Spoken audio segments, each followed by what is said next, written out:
Hello and welcome to Give Yourself Some Leeway, the brand new podcast for high achievers with me, Eugene Lee. Join me as I talk about all things from dealing with work-related stress, burnout, and reinforcing your physical, mental, and emotional well-being for a more sustainable and enjoyable work-life balance. I hope that you enjoy this episode, and if you do, please hit like and subscribe.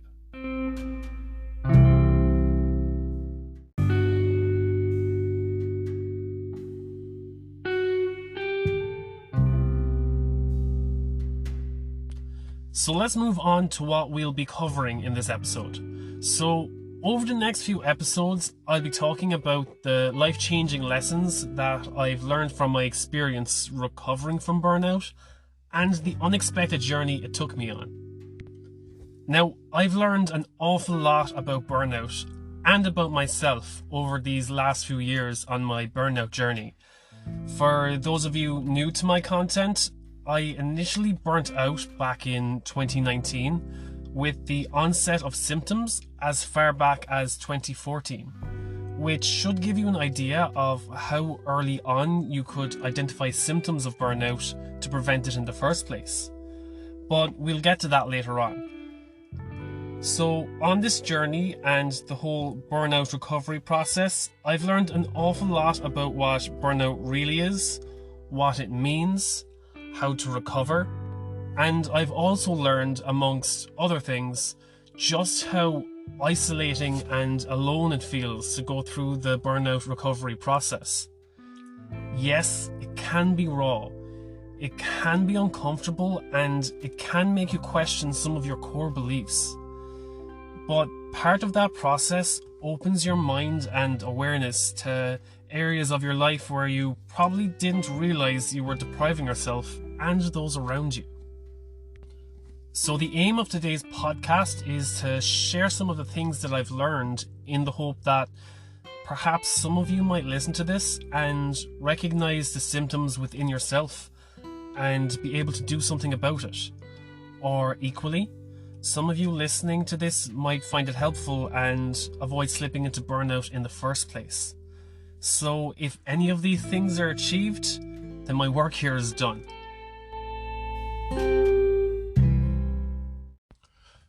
So following on from the first lesson, which was what burnout really is and the symptoms associated with burnout, be that the physical, mental and emotional symptoms that I experienced, the next biggest lesson that I've learned about burnout is what the causes are.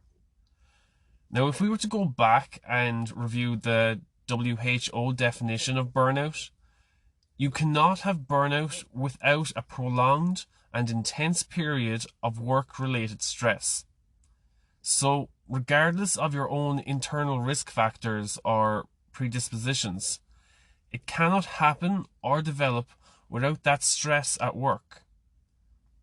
So, therefore, we cannot address burnout without first recognizing that our workplaces, be that in healthcare, industry, or office environments, we are currently working in a pressurized system. Now, I'm not going to get into the specifics with buzzwords and trigger warnings, but it is understandable why workplaces are like a pressure cooker at the moment. But the failure to recognize the stress, the effect this has on employees, the lack of proactive stress management or emphasis on physical and mental well-being could see the downfall of the workplace environment as we know it. I've seen some companies approach looking after employee well-being by hosting an annual yoga class, just once per year. I've even heard a manager ask if an employee felt incompetent in their role when they said they felt like the current workload was too much for one person to handle within that timeline. There is a toxic culture in the workplace that holds a stigma around mental health and burnout, and more needs to be done to increase awareness and address the importance of recognizing burnout and recovery. I'm trying to be careful here that, what I say doesn't get taken out of context, because not everyone is equally affected by work-related stress. There are some internal factors that make certain individuals more prone to burning out. For instance, our personality traits can make us more susceptible to burning out, such as perfectionism, being a high achiever, being a people pleaser, and in particular, imposter syndrome.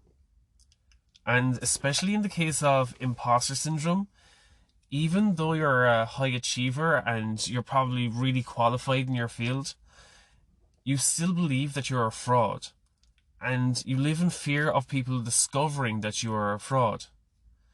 So even if there is evidence that you are an expert in your field, you could still believe that you're not enough. So yeah, these factors can make you particularly vulnerable to, it increases your risk of burning out. And I do want to reiterate the fact that just because you are susceptible to burnout, it is not your fault. It is not something to feel guilty about. It is not a sign of weakness or failure.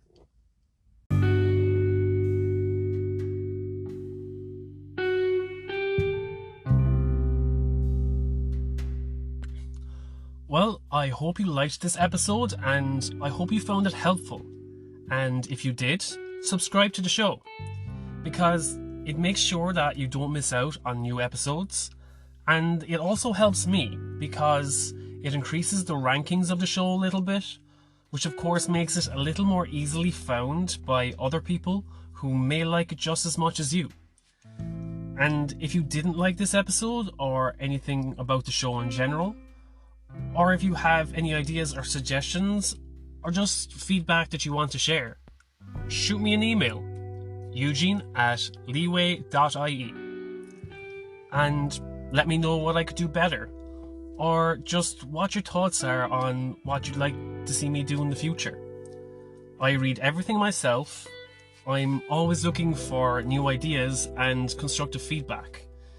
So thanks again for listening to this episode, and I hope to hear from you soon.